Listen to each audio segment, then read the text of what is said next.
What if the reason some people create wealth while others stay stuck isn't luck, talent, or even timing, but simply the questions they ask? Imagine two people sitting in the same classroom. One is memorizing facts, preparing to answer the teacher's test. The other is wondering, why does this system work the way it does? Could it be improved? What's missing that no one sees yet?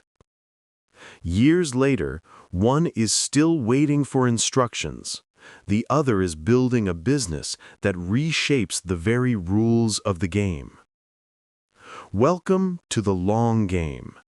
I'm Nathan, and in today's episode, we're exploring why the wealthy, those who grow not only their money, but also their influence, their freedom, and their peace of mind, ask better questions.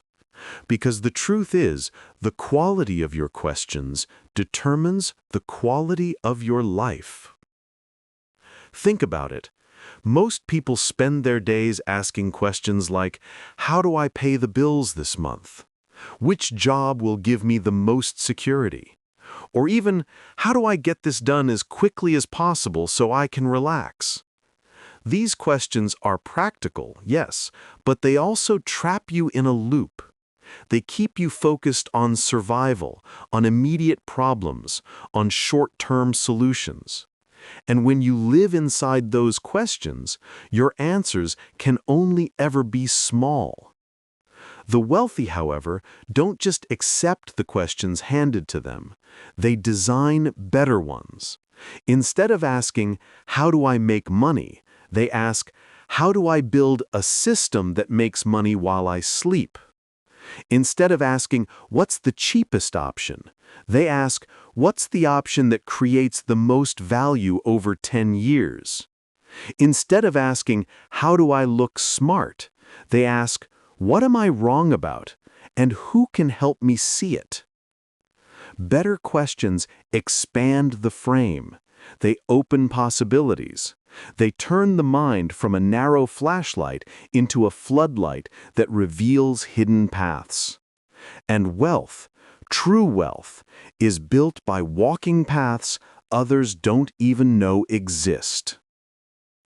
Consider Warren Buffett and Charlie Munger. Warren didn't ask which stock will go up tomorrow. He asked, if I could only make 20 investments in my entire life, which ones would I choose? That question forced him to think long-term, to demand quality, to avoid distraction. It wasn't the market that made him rich. It was the discipline of his questions. Or look at Elon Musk. He didn't ask, how can I make the next car a little better? He asked, what would it take to make humanity a multi-planetary species? That question pulled him into building rockets, electric cars, and entire industries. Whether you admire him or not, you can't deny his wealth is built on questions that stretched beyond the ordinary. Even in everyday life, the questions we ask shape the doors we see. If you ask, why does this always happen to me? Your brain hunts for blame, for excuses. If instead you ask, what's the lesson here, and how can I grow stronger from it? You open the door to transformation. The same event, but a different outcome, because of the question you chose. So here's the hook. If you want to shift your destiny, stop obsessing over answers. Start crafting better questions. Because answers are everywhere. Google can spit them out in seconds. But questions? The right question can change the entire trajectory of your life. And that's where we'll begin. In the next part, we'll break down the mechanics of asking better questions, how the wealthy structure them, how they train themselves to think beyond the obvious, and how you can start building a mental habit that multiplies possibilities instead of shrinking them. Stay with me, because once you learn to ask better, you'll never see your world the same way again. Let's dig deeper into the mechanics of asking better questions. Because it's not magic. It's not that the wealthy were born with some secret list of questions the rest of us don't have access to. It's that they developed the discipline, the patience, and the courage to reframe situations in ways most people overlook. First, understand this. Most people ask closed questions.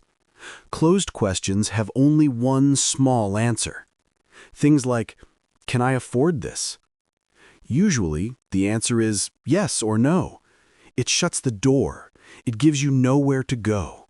It forces you into the box of your current resources, your current knowledge, your current limits. But the wealthy know how to ask open questions. Instead of, "Can I afford this?" they ask, "How can I afford this without risking everything?" That one tiny word, how, changes the entire mental landscape. Suddenly, the brain has to search, to stretch, to invent. It turns a dead end into a new map. Second, wealthy people ask long-term questions. Average thinking stops at today. Rich thinking pushes into decades. The typical person says, "What will this job pay me this year?" But someone building wealth asks, "What skills will this job teach me that compound over 20 years?" The ordinary person says, "Should I buy this cheap product now?" The wealthy say, "If I buy this higher quality version, will it last 5 times longer and save me money in the long run?" These long-term questions are not glamorous in the moment. They often require sacrifice. They force you to think about trade-offs and opportunity costs. But they also free you from the trap of short-term survival mode. They create leverage, because you're playing a game with time, not just with money. Third, the wealthy ask counterintuitive questions. Questions that run against the crowd. When everyone else is asking, "How do I get rich quick?" they ask, "What if getting rich slowly is actually safer and more powerful?" When everyone says, "How do I look successful?" they ask, "What if the true sign of success is the ability to walk away?" This is uncomfortable. It makes you sound strange. It can even make people around you laugh, dismiss you, or criticize you. But here's the thing.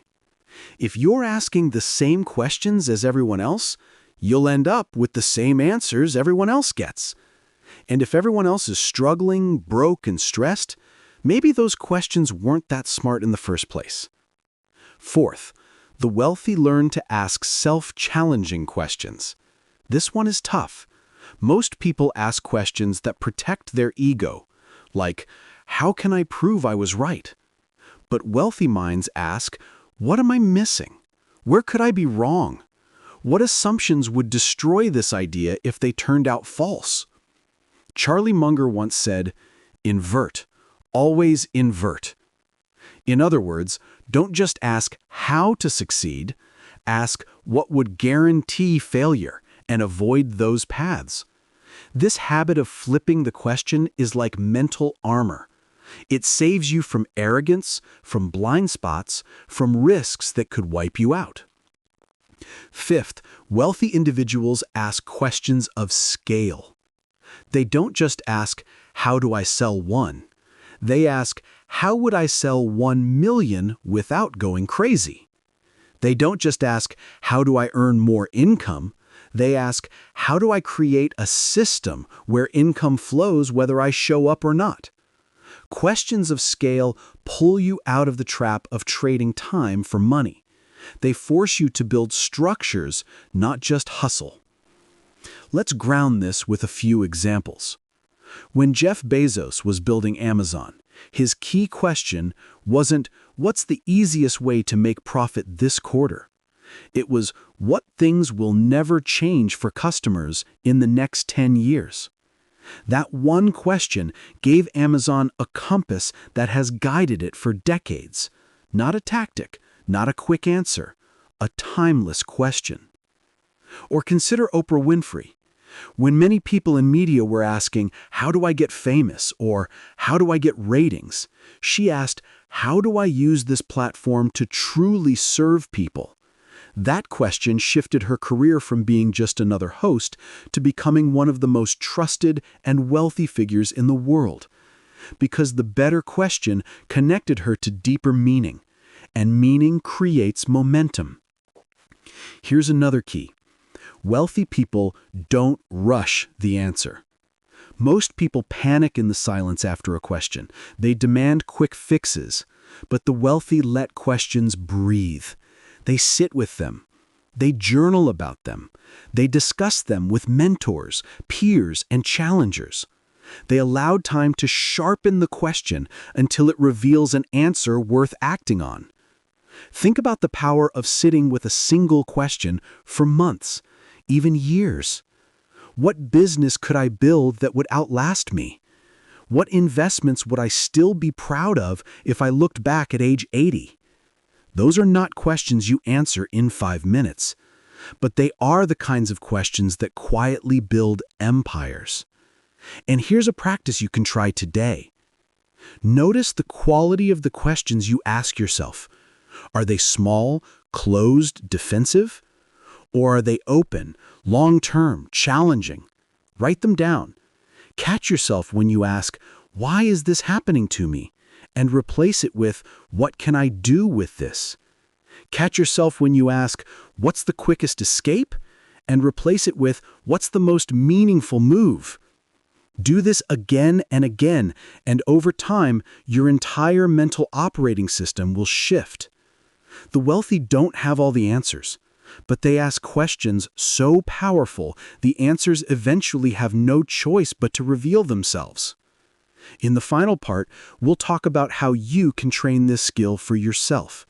How to build a daily ritual of asking better questions, how to surround yourself with people who push your thinking forward, and how this single practice can compound over a lifetime until the person you become is almost unrecognizable from the one you are today.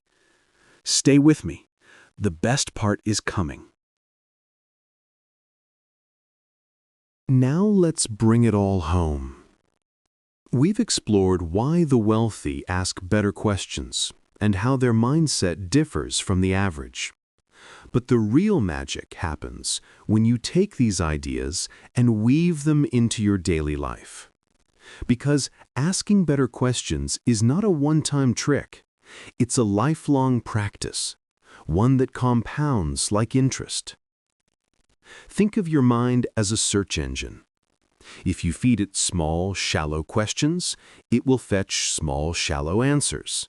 If you feed it big, thoughtful questions, it will search further, dig deeper, and eventually uncover insights that reshape everything. The brain is obedient. It doesn't resist your questions, it follows them.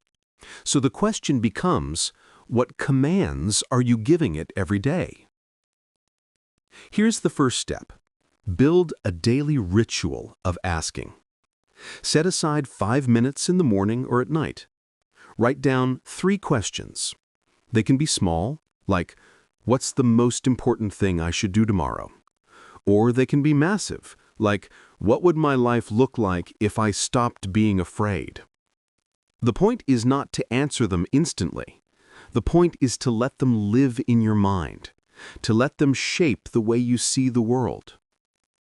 Over time, your brain starts working in the background. You'll be in the shower, driving, or walking outside, and suddenly an answer appears. Not because you forced it, but because the question unlocked hidden processing power. This is how inventors, artists, entrepreneurs, and leaders operate. They don't always work harder. They simply give their mind better problems to solve. The second step is reframe problems into questions. When something frustrates you, resist the urge to complain. Instead, turn it into a challenge. Don't say, this system is broken. Ask, What would it take to rebuild this system from scratch? Don't say, this customer is impossible. Ask, what does this customer really need that they can't express? Suddenly, you're not trapped, you're exploring. The third step is surround yourself with people who ask better questions than you do. We underestimate how contagious thinking is. If you spend time with people who only ask, where's the party, where's the discount, who's to blame, those questions seep into your head. But if you surround yourself with people who ask, how do we make this 10 times better? How do we design this so it lasts a century? What values do we refuse to compromise? Those questions stretch you. You begin to think on a higher plane. You rise to the level of the questions in the room. The fourth step is study the questions of great minds. Pick up biographies, listen to interviews, read letters. Pay attention not just to what they said, but to what they asked. Steve Jobs asked, why does this have to be ugly? Can't technology be beautiful? Howard Schultz asked, why can't a coffee shop feel like a living room? Muhammad Yunus asked, what if poor people were given tiny loans instead of charity? Each of these questions gave birth to billion-dollar enterprises and movements, not because the answers were easy, but because the questions were rich. The fifth step is learn to love uncomfortable questions. The ones that make you pause, that poke at your identity, that feel like pulling a thread that might unravel everything. Questions like, what am I pretending not to know? If I lost everything tomorrow, who would I still be? What am I chasing that actually doesn't matter? These aren't comfortable, but they clear out illusions, and illusions are expensive. The wealthy are not necessarily braver, they just practice asking the hard questions until it feels natural. And finally, understand this truth. A better life doesn't come from better answers, it comes from better questions, asked consistently over time. Answers expire. The world changes, and yesterday's answer might not work today. But questions are renewable. They evolve with you. They pull you forward. They keep you curious, humble, and adaptive. So let me leave you with a challenge. Tonight, before you sleep, ask yourself one better question. Not a shallow one, not a survival one, but a question that nudges you toward growth. Something like, what's one move I could make this year that my future self would thank me for? Or, if I stopped playing small, what dream would I finally pursue? Write it down. Sit with it. Let it do its work inside you. And watch as day by day the quality of your life begins to rise, because the quality of your questions has risen first. This is the long game. I'm Nathan, reminding you that answers may give you comfort, but questions, they give you freedom. Keep asking, keep stretching, and keep playing the game that lasts a lifetime. Until next time.